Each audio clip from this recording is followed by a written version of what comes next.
With all the things we've been talking about, it may appear daunting to tackle everything at once. From taking action with small steps every day, to self-reflecting, finding a purpose, like the samurai do, while also exercising, drinking less, and sleeping better, it can feel impossible to stay on top of every step. And yet, that's exactly what we're going to do. My name's Kent. I'm a writer, YouTuber, and self-proclaimed hummus aficionado. Hummus.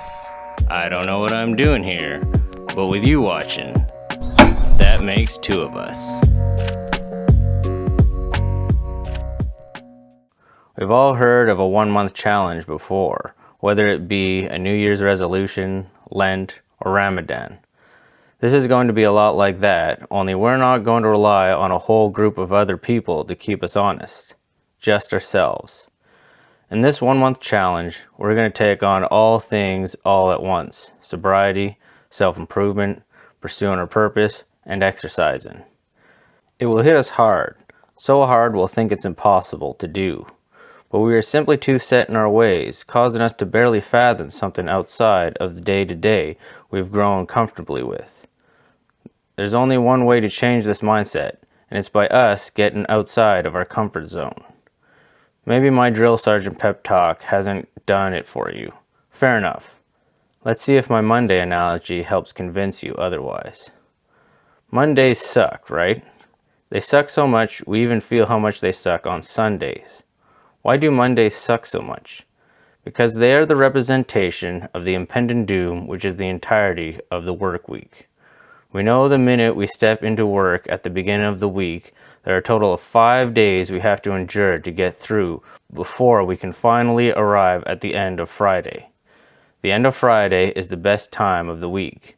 Many people even love Friday night more than Saturday, since it is the longest break until they have to worry about the next Monday.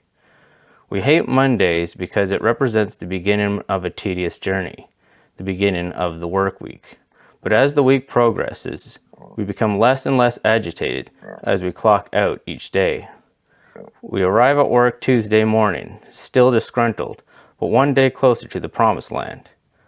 Wednesday arrives as the celebratory hump day. Thursday, we finally see the light at the end of the tunnel, and when Friday finally arrives, we smile ear to ear. Anyways, what does this Monday talk have to do with the shitty habits, bad sleep schedules, and being an all-around couch potato? The beginning of tough things are the most daunting, but once started, it only gets easier. Start drinking less. Start going to bed at a reasonable hour. Start going for a jog and doing a few push-ups. Once you start, it will be easier to continue. The starting is the hard part, but once wheels are in motion, all you need to do is keep moving. Make the conscious effort and commit.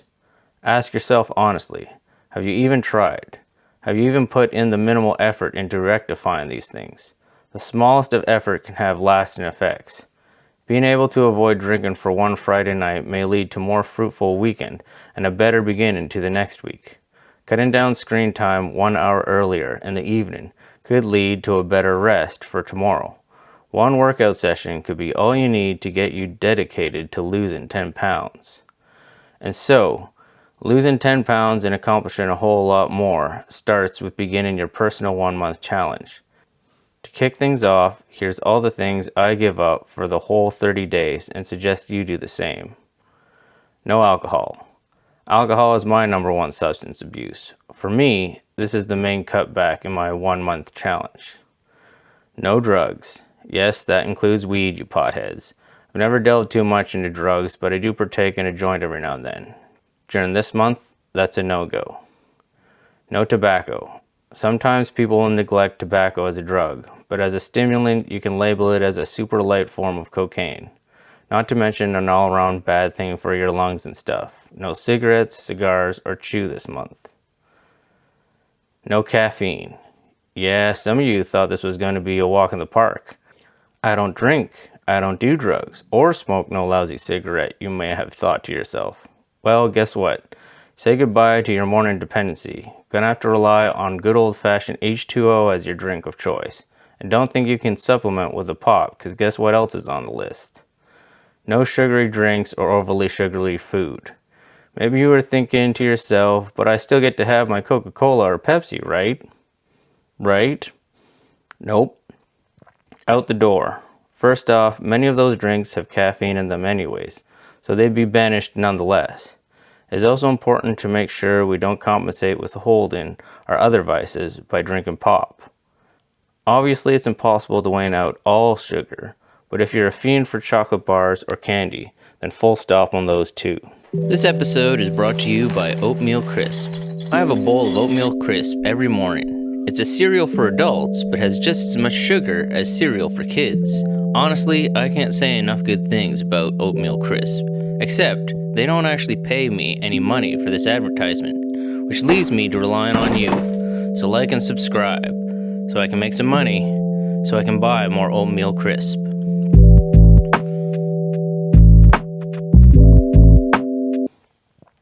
But toxin deprivation is only half of the battle. You see, this challenge has a second part. You don't think holding off on a few stupid vices was all you needed to do, did you?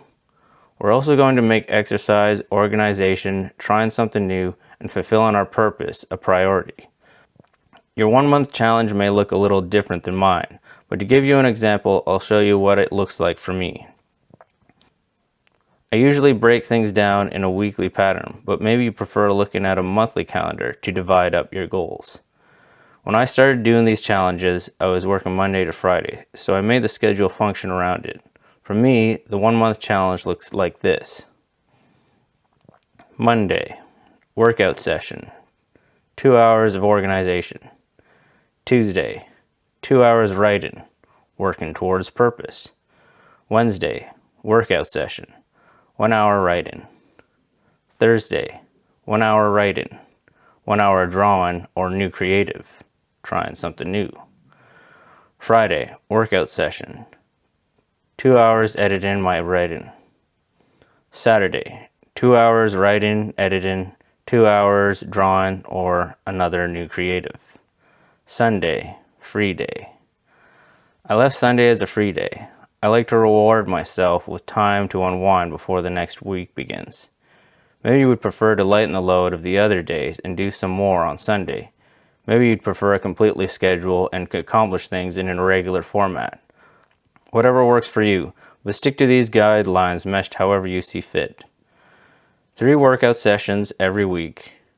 2 to 3 hours of organization every week, or 10 hours for the whole month. 8 hours working towards your purpose every week, or 36 hours for the whole month. 3 to 4 hours trying something new every week, or 14 hours for the whole month. This may appear daunting, but it is doable. If you make the decision to start and take it seriously, you'll be surprised what you can accomplish. I've always found the hardest part was having no beers, but usually after a week, I barely even noticed it. Once you get into the routine, it's easy to keep. Again, you haven't committed to swearing off the things you enjoy or keeping this rigorous schedule forever.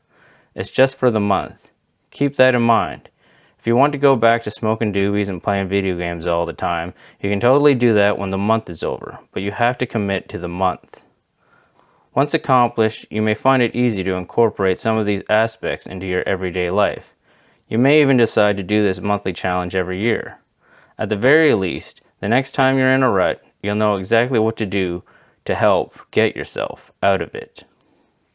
And if you like that video, then you can always check out my book that talks about those issues and many more to help you through some of the hard times in your life.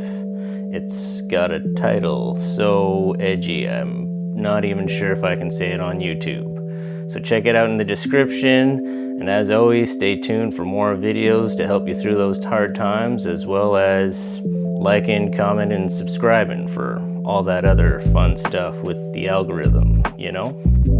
Yeah, like, subscribe, write a little comment about how I'm silly or whatever. Do it. Do it now. Yeah, there you go. Wasn't so hard to do, right?